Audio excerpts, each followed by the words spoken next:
माहौल देख रहे हैं, जनता कितने उत्साह में? आम मतदाताओं में काफी उत्साह है। महागठबंधन का न कोई लक्ष्य है न कोई भविष्य है। नहीं, देखिए, वीआईपी का कोई अस्तित्व बिहार में नहीं है। न महागठबंधन के पास कोई बिहार की तस्वीर है, न वीआईपी की कोई तस्वीर है। देखिए, एक्सक्लूसिव पूर्व डिप्टी सीएम तारकिशोर प्रसाद हमारे साथ है और आज नीतीश कुमार का कार्यक्रम है। जोश पूरा हाई है कार्यकर्ताओं में। हमने कार्यकर्ताओं और जनता से भी बात की। तारकिशोर जी, अब तो कुछ दिन रह गए हैं, क्या माहौल देख रहे हैं, जनता कितने उत्साह में? देखिए, बिहार के यशस्वी मुख्यमंत्री श्री नीतीश कुमार जी के नेतृत्व में जिस प्रकार से बिहार बदला है और एक परिवार के एक व्यक्ति की चिंता जिस प्रकार से माननीय मुख्यमंत्री जी ने की है, आम मतदाताओं में काफी उत्साह है।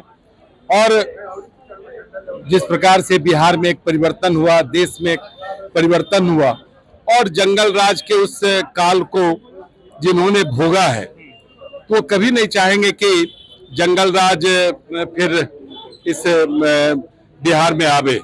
और विकास की जिस पाथे पर बिहार बढ़ चुका है, बिहार अब पीछे नहीं हटेगा।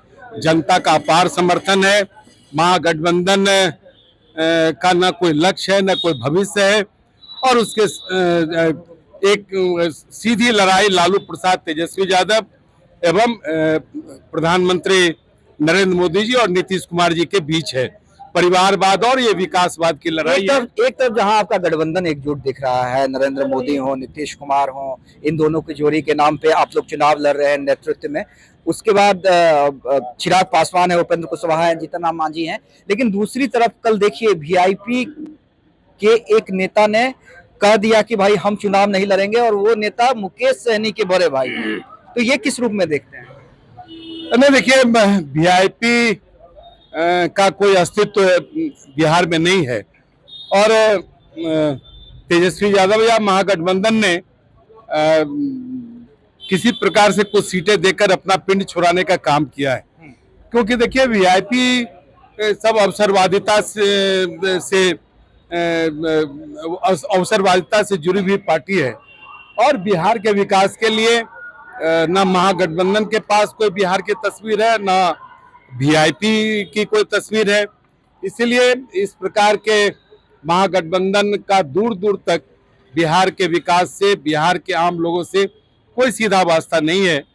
हमारी लड़ाई राष्ट्रीय जनता दल से हुआ करता था, लेकिन राष्ट्रीय जनता दल आज पीछे हट गई है।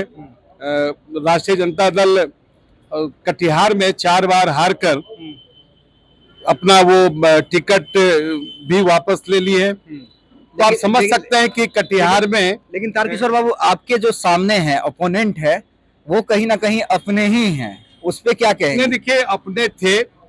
वो जिस प्रकार से आप समझते होंगे कि परिवारवाद और विकासवाद की लड़ाई है, तो कटिहार की लड़ाई भी परिवारवाद और विकासवाद से है। अलबत्ता हमारे साथ 2 और उम्मीदवार हैं। जन स्वराज के भी उम्मीदवार काफी मजबूती से इस चुनाव मैदान में है। डॉक्टर प्रोफेसर राम प्रकाश महतो, जिनको लगातार हम हराने का काम किए थे, वो भी बहुत मुस्तैदी से मैदान में है। और जिस प्रकार से डॉक्टर राम प्रकाश महतो इस चुनाव को लड़ रहे हैं, तो मुझे लगता है कि जो महागठबंधन के मतदाता हैं, वो राम प्रकाश महतो को महागठबंधन का और घोषित उम्मीदवार मान चुके हैं। अच्छा, आप मान रहे हैं कि आपकी लड़ाई जनसुराज वाले से है? नहीं, हमारी लड़ाई तो बिहार में जो हमारी चुनौतियां उससे है। लेकिन जो राजनीतिक दल तीसरे नंबर पे, आप कह रहे हैं कि महागठबंधन का उम्मीदवार जो है यहाँ पे तीसरे नंबर पे रहेगा? हाँ, क्योंकि राम प्रकाश महतो एक राष्ट्रीय जनता दल और महागठबंधन की पहचान है। क्योंकि लंबे वक्त से वो महागठबंधन के उम्मीदवार के रूप में रहे हैं। तो मुझे लगता है कि जिस वर्ग विशेष का वोट राष्ट्रीय जनता दल को मिलता रहा है, अलबत्ता उनका भी झुकाव धीरे धीरे भारतीय जनता पार्टी एनडीए की ओर हो रहा है। लेकिन अगर राष्ट्रीय जनता दल के जो मतदाता अगर वोट करेंगे, तो वो तो फिर महागठबंधन के घोषित जो उम्मीदवार हैं उनको करने वाले हैं। अच्छा, कितना मार्जिन क्या देख रहे हैं तारकेश्वर बाबू? आप लगातार जीतते आए हैं, आप लगातार जीतते आए हैं, और जो लगातार रिकॉर्ड बनाता रहा हो उसके लिए हर लड़ाई टफ होती है। ना सिर्फ सीट जिताना, आप खुद पूर्व में डिप्टी सीएम रहे हैं, ऐसे में कई जगह प्रचार भी करना अगल बगल के सीटों में, सीमांचल की जवाबदेही, तो ऐसे में देखिए, आप बहुत सीधे तौर पर हाँ, कटिहार विधानसभा क्षेत्र का जो यह चुनाव है वो धनबल और जनबल के बीच। धनबल अपने तरीके से धन से चुनाव लड़ रहा है, और जो जनबल जो एनडीए के साथ है वो जनता के ताकत से चुनाव हम लड़ रहे हैं, और जनता जीतेगी, धनबल हारेगा, ये तय है। चलिए ठीक है, हम आगे भी आपसे बात करेंगे, लेकिन तारकिशोर प्रसाद, नीतीश कुमार के आगमन से पहले एक्सक्लूसिव हमारे साथ और कह रहे थे कि लड़ाई जनबल और धनबल की है और जनबल यहाँ पे जीत रही है।